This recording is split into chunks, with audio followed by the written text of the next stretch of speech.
Je ne sais pas si vous êtes au courant ou pas, mais la dernière fois, le CEO de Binance, CZ, est venu voir le président de la Côte d'Ivoire et du Sénégal. Dans cette vidéo, nous n'allons pas parler de il est venu, mais on va parler de quelques-unes des causes ou des raisons et également des avantages qui en découlent déjà. Alors, si vous êtes intéressé, continuez pour voir ces nouvelles. OK? Salut! Ici, c'est la chaîne Crypto-monnaie et investissement. Et sur cette chaîne, nous parlons de deux thèmes, les crypto-monnaies en général et quelques business en particulier. Si ces deux thèmes vous intéressent, n'hésitez pas à cliquer sur s'abonner, activer la cloche de notification pour ne rien rater sur toutes les vidéos d'urgence. Et prenez place car il y a de la place pour tout le monde, y compris vous, quelle que soit votre position géographique. OK? Mille merci à tous ceux qui sont déjà abonnés, qui me laissent des commentaires et qui partagent mes vidéos. Grâce à vous, on a plus de 6050 abonnés et vous dis merci du soutien. Allons dans le but. Mais oui, vous n'avez pas cliqué s'abonner. C'est fait? Ok, c'est parti. Voilà, comme dit, nous allons parler de la visite du CEO de Binance en Côte d'Ivoire et au Sénégal. Mais avant d'aller plus dans les détails, sachez que la formation pour analyser, acheter, vendre les crypto-monnaies vous-même continue. Alors si vous êtes intéressé, préparez juste un budget de 20 000 francs CFA ou 35 $ ou 30 € et dites je veux ta formation. Ok? Surtout si vous êtes débutant, n'allez pas seul dans l'eau. Demandez ceux qui sont au bord et on va vous aider afin d'être protégé. Sinon, vous risquez dans quelques jours, mois et années à venir dire que les crypto-monnaies, c'est de l'arnaque. OK? Alors, on commence la visite du CEO de Binance en Côte d'Ivoire et au Sénégal. Donc, on nous dit que le PDG de Binance rencontre les présidents du Sénégal et de la Côte d'Ivoire lors d'une tournée en Afrique de l'Ouest. Nous le savions tous.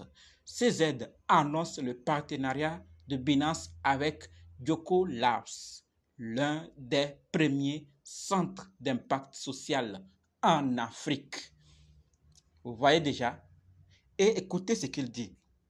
L'Afrique est prête pour l'adoption de la cryptographie car la blockchain offre une accessibilité financière qui n'est actuellement pas disponible pour de nombreux Africains. Il se soucie. Il veut que tout le monde ait l'information sur les crypto-monnaies. Il n'est pas venu cogner à la porte lui-même des petits, mais il est venu cogner à la porte des grands, la tête directement de ces deux pays. Et donc, ça touche. Aujourd'hui, nous le parlons. Les Togolais le savent, les Ivoiriens le savent et d'autres pays environnants savent. Alors, ça peut être dans quelques jours le tout de ces pays. Donc, s'ils sont venus toucher la tête directement, ce n'est pour rien. Ce n'est pour rien. Imaginons que un des quatre matins, le président de la Côte d'Ivoire, le président du Sénégal décide que désormais, le Bitcoin ou les crypto-monnaies sont des monnaies autorisées dans ces pays. Imaginez ce qui va se passer. En regardant la population de la Côte d'Ivoire, en regardant la population du Sénégal, vous voyez l'impact que ça peut avoir. Mais il n'est pas venu uniquement, d'accord, parler et partir. Ils ont fait ce partenariat avec Joko Labs. Et ce partenariat, c'est pourquoi. Donc, ce partenariat va permettre à Binance de lancer un programme de sensibilisation et d'éducation à la blockchain dans les communautés d'Afrique francophone. Communauté d'Afrique francophone. Oui, la famille, ce CEO, il a envie que tout le monde apprenne sur la crypto-monnaie, que ça ne soit pas un tabou, que ça ne soit pas quelque chose à cacher aux autres. Et il est venu taper fort avec les grandes personnes du pays et c'est intéressant. Ça prouve, d'accord, ça rassure ceux qui doutaient. D'ailleurs, vous allez voir que ceux qui, entre-temps, négligeaient, insultaient les crypto-monnaies vont commencer à se réveiller, à se demander s'ils n'ont pas fait erreur. Parce qu'il y avait trop d'intellectuels dans nos pays et de sorte qu'on voyait les crypto-monnaies d'un mauvais œil, mais malheureusement, les crypto-monnaies sont en train de frapper de s'imposer, de se voir adopté par plusieurs pays et ça ne fait que commencer avec Côte d'Ivoire, Sénégal et d'autres pays. Donc, et la famille, si le CEO est parti, il est venu dans ces pays, il a une vision d'apporter, de sensibiliser, d'éduquer un grand nombre d'Africains afin qu'on puisse savoir sur les crypto-monnaies, la blockchain, les utilités. Quand on parle d'éducation, ce n'est pas seulement venir dire « Ah, acheter quand ça descend, vendre. » Non, non, il y a plus que ça. Tout ce que nous voyons sur les crypto-monnaies, l'intérieur, il y aura peut-être, d'accord, de grandes formations pour spécialités, pour des gens, afin qu'on puisse vraiment voir l'utilité. Vous voyez que en Centrafrique, on a utilisé ça dans les mines. Oui, donc presque tous les secteurs, on peut utiliser la blockchain et les crypto-monnaies. Il n'y a pas que seulement acheter, garder, faire du bénéfice. Non, il y a aussi une utilité dans presque tous les domaines de la vie active physique. Donc, cette visite va rassurer plusieurs personnes. Et donc, les avantages, vous voyez que les causes sont énormes. C'est quelques-unes qu'on vient de citer. C'est de voir l'Afrique aussi dans cette nouvelle technologie. Et les avantages qui en découlent, c'est qu'il y a un partenariat avec Jackpot Labs qui va permettre de sensibiliser et d'éduquer un grand nombre d'Africains. Alors, pourquoi vous gardez les informations sur les crypto-monnaies vous seul? Partagez aux autres votre environnement immédiat. Parlez-les de la crypto-monnaie. Lorsque ça serait bon, ils diront, vous les aviez dit. Mais si vous ne les dites pas, après, ils vous accuseront. Donc, faites votre part. Cette visite vient rassurer. Il y aura, peut-être, avec le temps, des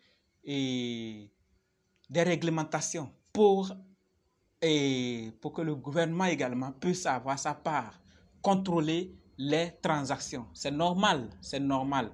Je l'ai toujours dit, ne voyez pas la réglementation d'un mauvais œil parce que réglementer une industrie comme la blockchain, ça a avantage parce qu'il y avait plusieurs projets qui se lançaient, une simple personne quittait, mettait un projet dans l'espoir d'en arquer, des scams pour prendre l'argent des gens, mais avec la réglementation, c'est fini. Je vous dis, c'est fini parce que ces gens doivent désormais respecter la loi avant de créer leur projet. Et donc, au cas où ils partent ou veulent fuir, on les saisit et on rembourse ceux qui ont investi. Donc, voilà quelques-unes des avantages qu'il y a derrière la réglementation. S'il arrivait qu'on autorise, qu'on adopte les crypto-monnaies dans ces pays, sachez qu'il y aura également une réglementation qui va s'en suivre, mais n'ayez pas peur. La réglementation, c'est lorsque vous quittez de la décentralisation vers la traditionnelle. D'accord? Donc, lorsque vous prenez vos crypto-monnaies ou vos monnaies pour envoyer dans le monde physique, que vous allez subir des réglementations, donc des taxes. Mais tant que c'est peer-to-peer, Bitcoin vers Bitcoin, on est là entre nous deux, ça ne peut pas agir parce que ça ne se voit pas. C'est entre deux personnes. Voilà pourquoi on parle de décentralisation au niveau des crypto-monnaies. Mais par rapport aux taxes, disons que vous voulez payer une voiture et on vous dit, ah, moi je n'utilise pas les crypto-monnaies, moi je ne connais rien, je veux du franc CFA cash. Alors vous allez enlever ça de votre portefeuille. En enlevant, on sait que vous avez enlevé tel million de francs CFA. Alors, une taxe sera relevée là-dessus, quitte à voir combien sera fixé, mais n'ayez pas peur des taxes, n'ayez pas peur de la réglementation, ça a des avantages énormes. On serait tous protégés. Et la dernière fois dans une vidéo, je vous avais dit que lorsqu'on met des réglementations dans certains pays, le nombre d'utilisateurs augmente. Pourquoi? Parce que certains veulent voir qu'il y a du sérieux dans la cryptosphère avant de venir. Tant qu'on laisse ça à tout le monde pour que chacun fasse ce qu'il veut, beaucoup ne veulent pas investir. Donc avec s'il arrivait qu'on met des réglementations, on adopte le Bitcoin, on accepte les crypto-monnaies dans ces pays et dans d'autres pays francophones et qu'on parlait de réglementation, n'ayez pas peur, ça nous protège, nous tous. Ok? Dites-moi ce que vous pensez de la visite du CEO de Binance en Côte d'Ivoire et du Sénégal. Qu'est-ce que vous en pensez derrière? Quels sont les avantages? Quels sont les inconvénients? Qu'est-ce que vous en pensez? N'oubliez pas, laissez ça dans les commentaires. Et on va se donner rendez-vous dans d'autres vidéos et dans les commentaires. N'oubliez pas de nous rejoindre sur Telegram, WhatsApp, Facebook. Les liens sont dans la description. Merci.